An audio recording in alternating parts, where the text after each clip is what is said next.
Joe Budden, who I'm a huge fan of, been a fan of music, and then of course now he's one of the biggest podcasts in the world. Basically, Joe Budden is co-host Rory and Maul. What do we want to do? Do we want to tell them what the intro? I feel like people know. I think like we'll probably call this reaction and Joe Budden controversy. Another reaction. Yeah. Okay. So just a brief overview, just real quick. So they've been doing this podcast for 5 years, basically. I think even 7 years. Yeah, Rory said. Maul came in on episode 77, which is kind of random. Long story short, they signed a Spotify deal for 2 years. Had to record every drop every Wednesday, Saturday for 2 years, and by the end of the Spotify deal, they got re-upped another offer for $30 million. Joe did turn it down. Now it was almost like a 360 deal, like for music, where anything Rory did with his Lollapalooza or whatever he does, or if Maul does these I forget what they call the seminars where he's like talking about podcasting or whatever. Anyway, they were going to own all the rights to everything you did. So Joe, most people would take that 30 mil. Joe turned it down. Now, they were all cool with it. And after the fact of them turning down the Spotify deal, they were independent for podcasts. And Joe had a Cash App sponsor already with his pull-up episodes where he would just interview just artists or whatnot. Yeah, it was a one-on-one. So he ended up getting the Cash App sponsorship for the podcast. And I did hear, not for what they would have got for the 30 mil Spotify, but their 2-year deal, they were getting more with the Cash App sponsor than they were getting for the 2 years of Spotify. So the Cash App sponsorship actually was paying them well. They were getting a couple $100 more than they were for the 2 years of Spotify. Okay. Now, obviously, they would have got more if they signed that $30 million deal, but they would have been selling, their whole soul to the Spotify. So long story short, and we saw the Rory and Maul clip. I'm taking this differently than you did. I didn't think it was only about like the Spotify deal and stuff. Well, the Spotify deal is where the money got into question. So, well, based on the podcast that Rory, I don't even know if they're calling it a podcast, but based on that, they're kind of saying this has been stemming for a while. Right. It was before all these deals. Right. But that's why I feel like maybe I've taken this controversy a little differently than well, let me just finish what we're going to say. Because I was say with the Rory and Maul thing. In 2019, they were in the Spotify deal. That's when they started asking for the books. Because Rory and Maul get a percentage. It's a profit percentage. So the only way you know your profit percentage, though, is based on what the total profit is. Yeah. And they basically said anytime that they would ask Joe for the numbers, it would come back with rage or anger, and Joe never wanted to show his books. And Rory and Maul made it, kind of kept it going, like, okay, whatever, we're getting paid good, the show's going well, and to the point where anytime, and I think what they were saying is too, they probably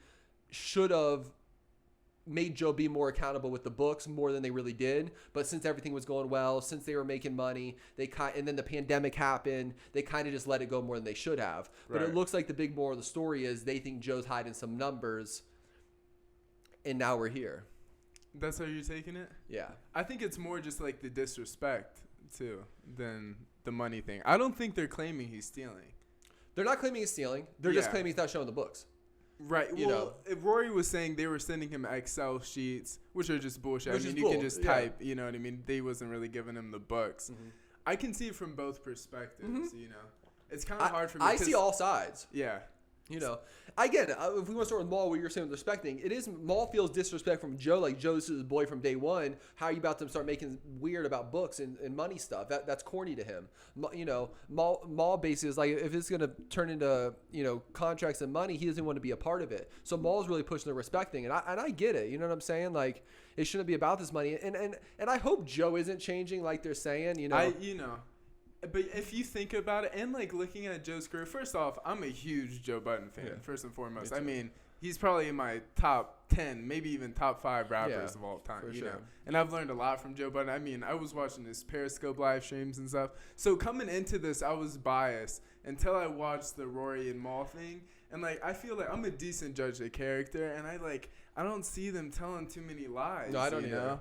So that's why, and like this, and that's why I'm simplifying it. I don't want to say anything bad about Joe Budden, because I am such a huge fan. But I think of his career, and now, I mean, first off, the stress of having a business, let alone the biggest podcast in the world, at least one of them. You know what I mean? From never running a business before, that's a lot of stress. Sure. So, and whatever comes with that, with your ego, absolute power corrupts absolutely. So I feel like even people like Joe Budden might fall into that trap, especially when you've been shit on your whole career, Sure. and now you're in a position of power, you know, and now you're in talks with Diddy, you're in talks with Jay-Z. That might change your perspective on yourself and, you know, other people too, you know? Right. And, like, even the way, I mean, Joe Budden, Joe Budden says that when people say their name when they're fucking, that's like you might have a little bit of ego issues, you know? Sure. And I hate saying this shit 'cause I love Joe Budden so But, much. okay. But, like, And there are a lot of signs. And with Slaughterhouse, you And know, signs and not of what? following. What are you saying? Signs Of of him what? having You said big ego issues. Okay, but Joe Yeah. Rogan experience. No, I'm not. Bill No. You misunderstood me. I'm Right. not saying because his name's in the podcast. I'm saying when he speaks, No, he'd you be did, like, but you did say his name's in the podcast. Like, no, I'm saying he literally says his name in the podcast. Like when he speaks for himself, he'll say Joe Budden does this, and typically that's a sign of someone that's, you know, slipping a little bit. Okay. You know. Okay. And again, yeah. So you're saying a lot of this is Joe Budden having an ego. I think so. Yeah. I think But so. I think in that same thing, he calls himself a narcissist. He does joke on the ego thing as well. You know what I'm saying? He plays both sides. But that being the case, Joe might have a big ego. Sure. But the moral of the story is, and again, this is why I said at the beginning, and you were saying why, is because they asked for the books, and Joe copped an attitude every time they asked for the books.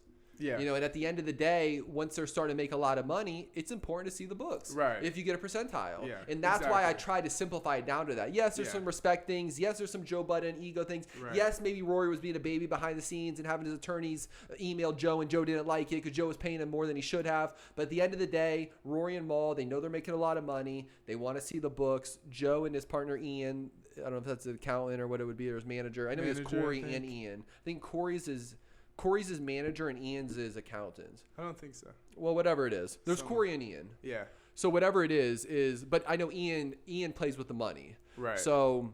And I could see how Joe, I mean, and the thing is, Joe did go on the podcast that I ended up fucking paying for. By the way, you heard they took that down. Did you watch Joe? They took Joe, it down? No, that's what Joe said. That's why we couldn't find it. Joe didn't want that to get out. Only the really? bootleg got out. Oh, damn. So Joe wanted to take that down. Yeah. Well, on that. He said on the podcast on Saturday. You got to watch one one on Saturday. Yeah. Well, I mean, he apologized to Rory Yeah. on there. He apologized to people and said he didn't want that out, but it was the bootleg and everyone heard it. Right. And took all the clips. Yeah. So a point where like Kevin Hart's coming. Kevin Hart couldn't. The thing with Kevin Hart couldn't wait to say something to Joe because Joe's talked so much shit about Kevin Hart before. That's just hilarious. I don't know why Kevin Hart went out of his way to say something about Joe. He talked mad shit on Rory and Mal, you know, to the point where it's, and like he was saying like, I'm gonna sue the pants off you guys if you start your own podcast. He took that back. He did? Yeah. Okay. He took that back on Saturday. Yeah. You know, I don't know. I do lean towards more Rory and Mal's side on this. But at the same time, like I'm saying, there is a lot of stress running a business. And he is the face of the podcast. He is the name of the podcast. Yeah. And, like, I didn't like how in the Mal and Rory podcast, how Mal was saying he didn't have that many people coming out for his rap concerts in the same cities that they did their tour in. Well, it's a different. Joe got the fan base to come. Yeah, of course. He had the show with DJ Academics. He already had the wave coming. Yeah. So I felt like that was a little disrespectful. Yeah. You know. And that's why I don't even like saying the thing of I choose the side. I don't want to choose the side of anything. I see all the perspectives. But there's right and wrong. There's right and wrong. You know. Yeah. And again, I don't know if it's right or wrong. You know, again, I've also heard people come out and be like, yo, if you're the owner of the company, you don't show the books to the employees. No, but now he's not an employee. Well, that's their thing. They own equity of the company. They're acting like they're not employees. So... Well, yeah, and that's the thing. This is all word of mouth. Right. You know? It's either taking Joe's word or Rory and Mal's word. And I think Joe and their business people look at them maybe as employees. But that's not. And they look at them as partners. It doesn't matter how they look at them. Yeah. It's like if they own equity, you have the right to see the books of the money you're getting paid off that equity. Well, and that's why we're here. You know what I mean? And that's why now Rory and Mal are auditing. And I can see it from Joe's perspective, especially if he is doing what he claimed he did, like he was overpaying them and stuff, you know. And he did hook them up. Yeah. No matter what way you look at it, Joe made them famous. So then the fact I could see like they're checking your money, it's kind of you know. I can see it, but when you're in an actual business, I mean, that's what you have to do with people that own equity of the business, you know. But I guess to be continued, do you think they're ever going to get back together? Nah, like Mal said on there, once the energy's ruined, it's hard to be, you know. But people can forget and forgive, no? Maybe, but I don't think so, not with this. Because now too much time will go on with Ice and Ish, and I don't think it's happening. Mal seems real hurt about it, and I get it. You know, once the energy's tarnished, it's hard to go back there and fake joke and laugh about silly jokes for 3 hours a day, 2 times a week. But no, I think it's done for good. Yeah. I mean, if they would have, they were done for 6 weeks, came back into 2.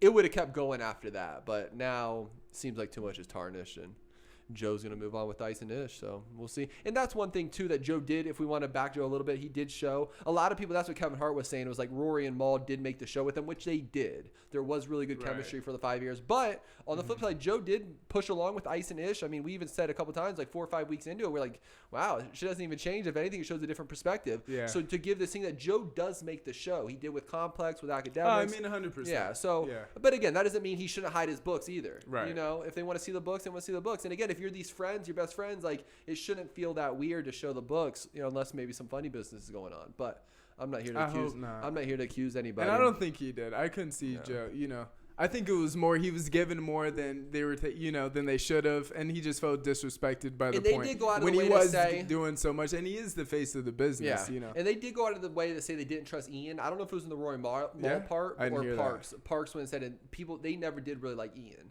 You know, and we've heard about all these business accountants. You know, it's not he's always. not. I'm pretty sure Ian's his manager. Okay, but. well, whatever. These managers or accountants Yeah. in showbiz aren't always the most trustworthy people. You don't Yeah, know where but they're their always putting accountant money. was like a huge corporation. It wasn't just like some guy out of fucking some little corner. You're in talking New about York. wealth management. Yeah, that wealth management company. Their accountant. Yeah. But that's who we're doing in the books. But what I was saying is they don't trust Ian. So whatever Ian does, there was something that they didn't like about Ian. Yeah. So, and I'm assuming Ian handles some of the money or is involved And then in Maul the said money. Parks. Yeah. I wish he you would've went into it. it. Yeah, he didn't say anything. Which Yeah. I feel they feel away. I'm assuming I know in the comments and stuff people are saying Parks is ass kissing and saying with Joe, but what's he gonna do? Right. What's he gonna do? But hey, shout out to Joe Budden, shout out to Rory and Maul. Oh, I mean, I want to see Rory and Maul start a podcast and just see how it does. Yeah. So, I'd watch. Oh yeah, we'll see. You want to watch? I'll watch for 1 or 2 and see. But again, Yeah. at the end of the day, Joe makes the engine go. You know, he's the engine and he's the gas. You know, Yeah. so they're just like rims and some tinted windows. But They did put a lot to this. no, they show, did. though. They Yeah. did. But yeah. Yeah, obviously Joe. I mean, he was on the show with DJ Academics. Yeah. Yeah, the other show. What was the? Well, that was one the other with thing Diddy? too, by the way, that Rory did feel disrespect because Rory and Academics kept going at each other. When we saw those videos, Academics killing Rory. Right. But Academics swears Rory came over to his house and like dropped a letter off at his house. So that's why all this upheaving came off. Yeah, Rory like had people go to his house and drop off a letter, and Academics swears to it. So that's why Academics kept going at Rory. Damn. But then Joe and Academics, they can get a couple $1 million contract if they start a show, and they've had all these offers. And behind the scenes, that was always making Rory mad too, just on the disrespect part. Yeah. So Rory thought it was weird that Joe would work with Academics, and again, it's all. I'm not gonna lie. I do feel like I look at Joe a little differently. Maybe. This is it kind of fucked me up a little bit. Yeah, it's all unfortunate. Again, we don't know exactly everything. Again, Yeah. maybe the books are clean. Who knows? But even if the books are clean, you know, just the way things are handled. But Joe is saying he feels disrespected because they want to audit him, that they don't trust him about the book. So Joe's acting like he wrong wasn't. with the They books. weren't trying to audit him until he didn't show the actual books for however many years. You know. Yeah. So anyway, it's unfortunate how this all ended. But shout out to Joe Budden. Shout out to Rory Farrell. Shout out to Maul.